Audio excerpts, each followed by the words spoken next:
Hello दोस्तों, कैसे हैं आप सब। आज की कहानी है बहू बेटा। कहानी अच्छी लगे तो लाइक शेयर और चैनल को सब्सक्राइब कर दें। धन्यवाद। आरती, मेरी टाई कहाँ है? कब से ढूंढ रहा हूँ और अभी तक मेरी ग्रीन टी नहीं लाई। लाई जी, आपकी टाई वहीं ऊपर अलमारी में रखी है और आपकी ग्रीन टी बना रही हूँ। अभी तक बना रही हो? क्या कर रही थी सुबह से? जल्दी ऊपर आकर मेरी टाई निकालो, पता नहीं कहाँ रखी है। बहू बेटा, मेरी चाय कहाँ है? आज बिना चाय के अखबार पढ़नी पड़ेगी क्या? अभी लाई पिताजी। ये है हमारी आरती, जिसका घर रोज सुबह सुबह किसी लड़ाई के मैदान से कम नहीं होता।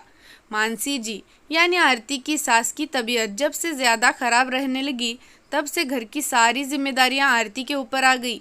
बच्चा भी अभी छोटा है, सिर्फ 1 साल का है, तो उसकी देखभाल, घर के सारे काम, मानसी जी की देखभाल, समय पर दवाइयाँ, समय पर खाना और यहाँ तक कि बाज़ार से सामान लाने की जिम्मेदारी भी आरती की ही है। बहू, दूध का बर्तन देना ज़रा, तो दूध वाला आया है, मैं ले लेती हूँ।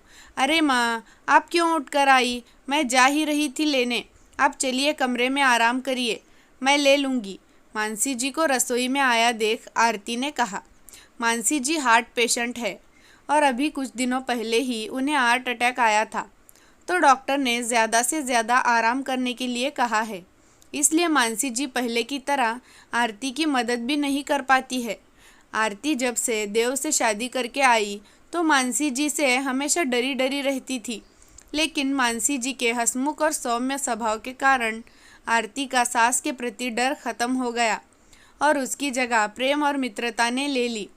आरती और मानसी जी सास बहू कम और सहेलियां ज़्यादा लगती थी। माँ, आप बस राज को थोड़ी देर संभाल लीजिए, मैं सब देख लूँगी, आरती ने बच्चा मानसी जी को देते हुए कहा और फिर भाग भाग कर सारे काम ख़त्म किए। देव यानी आरती का पति ऑफिस के लिए, पिताजी टहलने और अपने मित्रों से मिलने चले गए। आरती अपनी चाय का कप लेकर मानसी जी के कमरे में आ गई। माँ, राज सो गया क्या? हाँ बेटा, सो गया। बैठो तुम मेरे पास इधर। और ये सिर्फ चाय क्यों? तुम्हारा नाश्ता कहाँ है? माँ, अभी कुछ खाने का मन नहीं है। सुन बेटा, शरीर को मशीन मत बना, थोड़ा खुद को भी 2 पल का समय दे। क्यों सबके पीछे इतना दौड़ती है? सब छोटे बच्चे थोड़ी हैं, अपना काम खुद कर सकते हैं। माँ, आप क्यों परेशान हो रही हैं? छोड़िए ये सब बातें, बताइए आज लंच में आपके लिए क्या बनाऊं? दलिया बना लो बेटा, जल्दी बन जाएगा और तुम्हें भी थोड़ा समय मिल जाएगा अपने लिए। तभी दरवाजे से अंदर आते ही रमाकांत जी यानी आरती के ससुर बोले, आज दलिया नहीं, मटर की कचौरी और हरे धनिए की चटनी बनाना बहू। सर्दियों के मौसम में मीठी मुलायम हरी मटर की बात ही कुछ और है, हर समय थोड़ी ही मिलती है। मैं तो ये बेस्वाद दलिया नहीं खाऊंगा।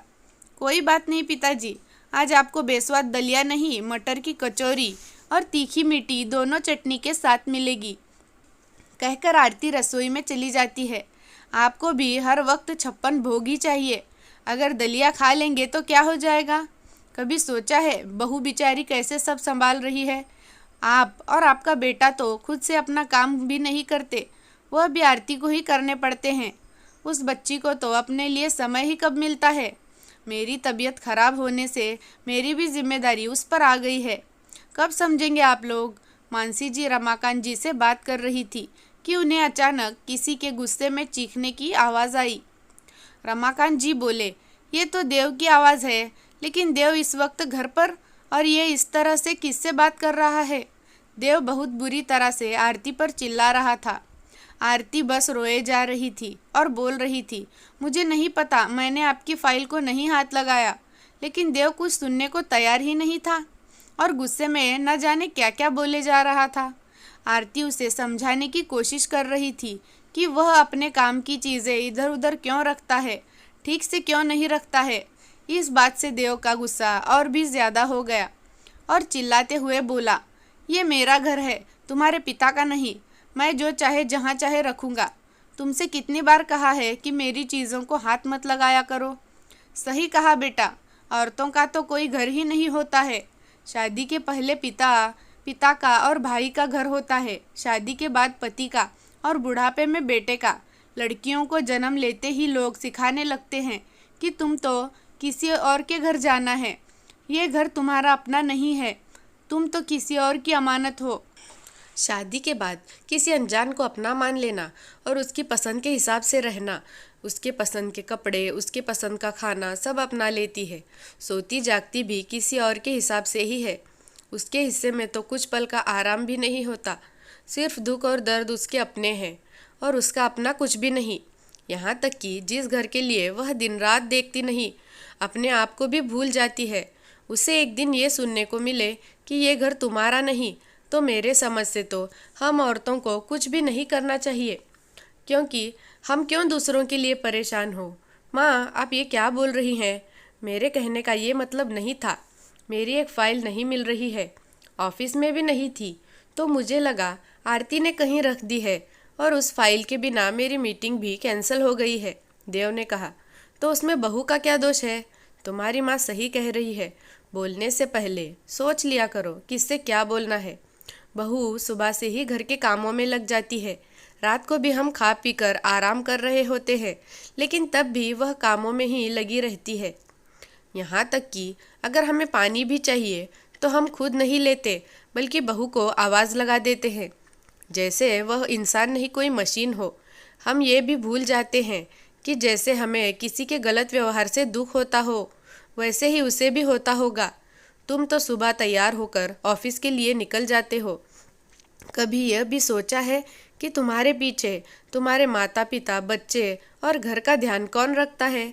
ऑफिस से आने पर भी गर्मा गर्म चाय, नाश्ता, खाना सब मिलता है।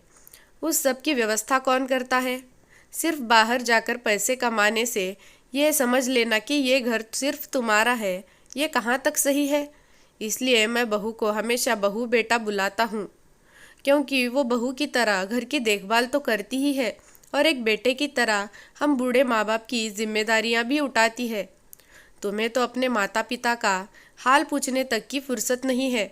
तुम्हें तो बहू से सीखना चाहिए कि एक बेटे की जिम्मेदारी कैसे निभाते हैं, और उल्टा तुम हो कि उसे ही सुनाए जा रहे हो। तुम्हें तो शर्म आनी चाहिए कि जो तुम्हारी जिम्मेदारी को अपनी जिम्मेदारी समझकर निभा रही है, उसके साथ ऐसा व्यवहार। बस करिए पिताजी, मैं अपनी गलती समझ चुका हूँ। मुझे माफ़ कर दो आरती, मुझसे बहुत बड़ी गलती हो गई है। आगे से ऐसा कुछ नहीं होगा जिससे तुम्हें तकलीफ़ हो। अब से मैं भी जितना हो सके तुम्हारी मदद करूँगा, और इसकी शुरुआत आज से ही होगी, बल्कि अभी से ही होगी।